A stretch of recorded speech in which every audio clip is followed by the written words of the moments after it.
Imagine this, it's 10 p.m., you're on your third cup of chai, and the emails keep flooding in.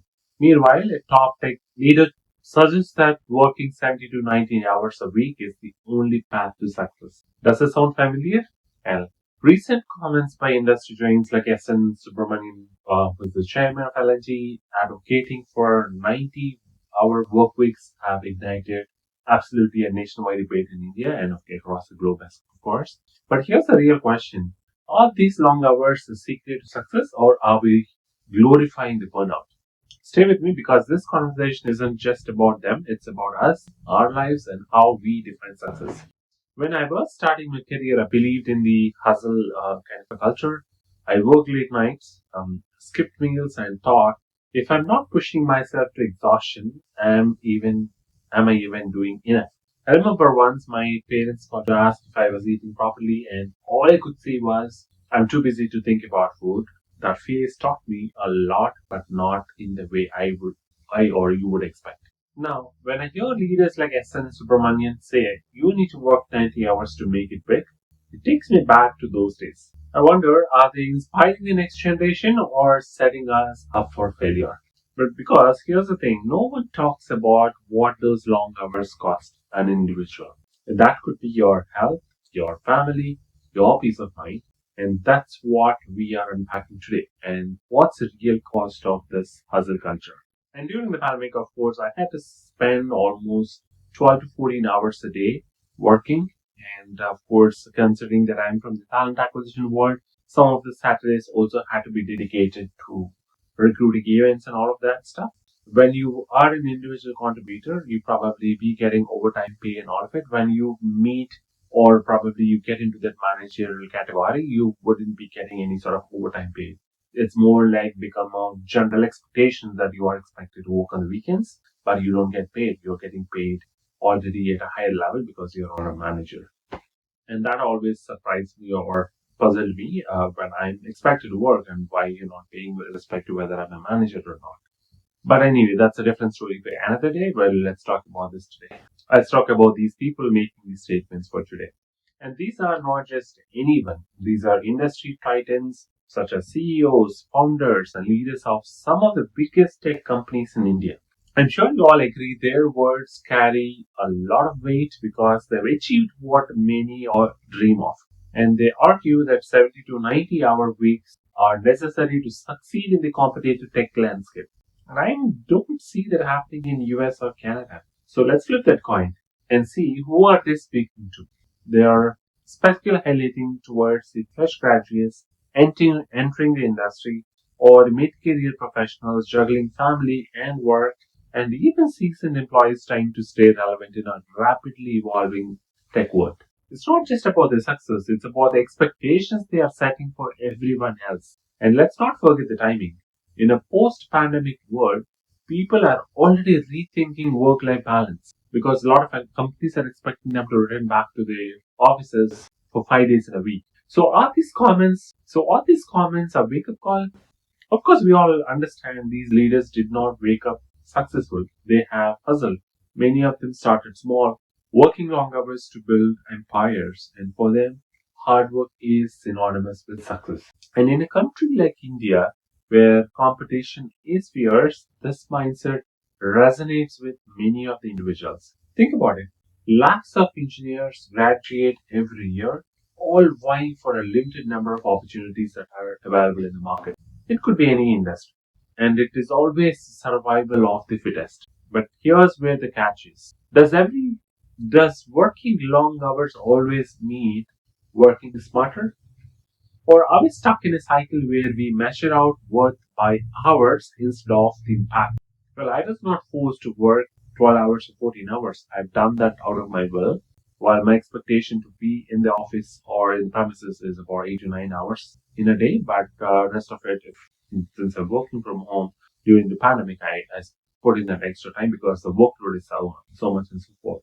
And a lot of people have done that, right? But the only problem is if that becomes as an expectation, that's where the trouble lies. Now let's talk about the dark side of the hustle culture. In July 24, a tragic incident shook the corporate world when 26-year-old accountant Anna Sebastian working for EY, and I did talk about this particular instance as well in my videos. She died all of a sudden, and her mother attributed her death to intense work-related stress and long hours, igniting a national debate around the toxic work culture prevalent in India, especially in the Big Fours. And of course, after this instance came into light, there were a lot of other organizations that have also had similar sort of instances amongst the employees who have passed away due to stress levels. And you can't pour from an empty cup, but hustle culture makes us believe we should try anyway. And the irony, the companies benefiting from these long hours rarely prioritize their employees' well-being in return.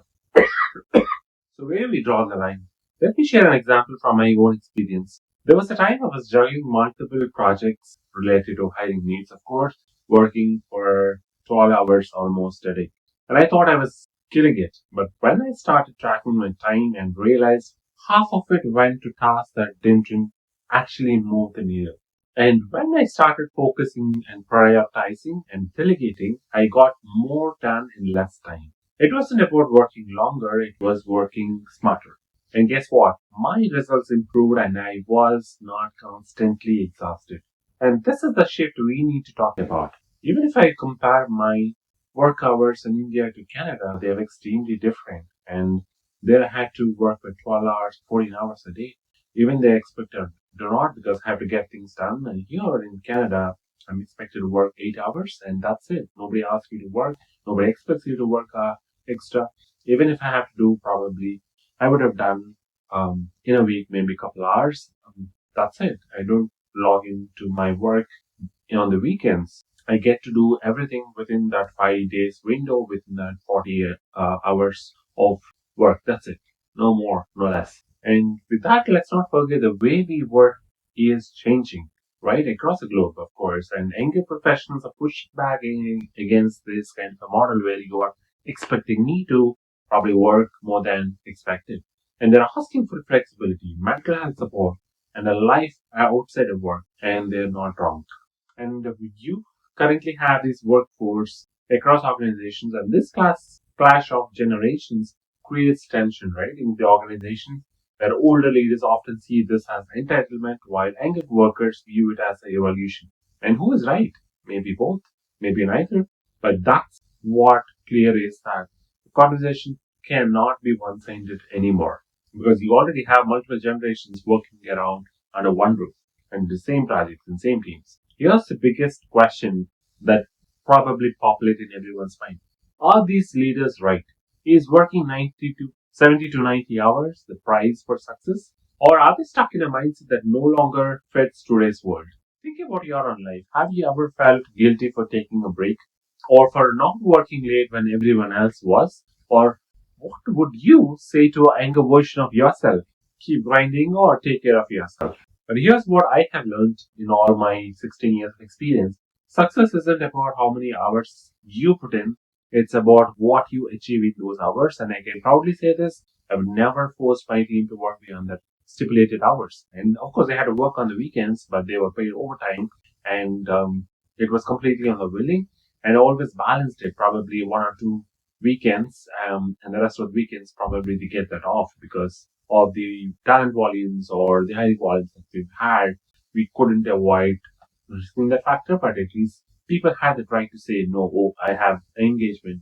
I have something already planned. I cannot make it. And absolutely was treated fairly. And there was no sort of a back and forth that happened or force that was applied for them to bring them and work on it. So that's why I say it's all about balance, sustainability, and knowing when to push and when to pause, right? So if you're feeling the pressure to work long hours, ask yourself, is this really the path to success or am I chasing an outdated idea? And if you are a leader, think about the message you are sending. Are you inspiring your team or are you setting them up for burnout? And I'm sure this conversation is far from over because this is not the first time someone's speaking about it. But what do you think? Are long hours the secret to success? Or is it just time to redefine what it means to work hard? Let me know in the comments because this isn't just about work. It's about how we live our lives. And I would like to hear your thoughts. Thank you for watching Great Tales.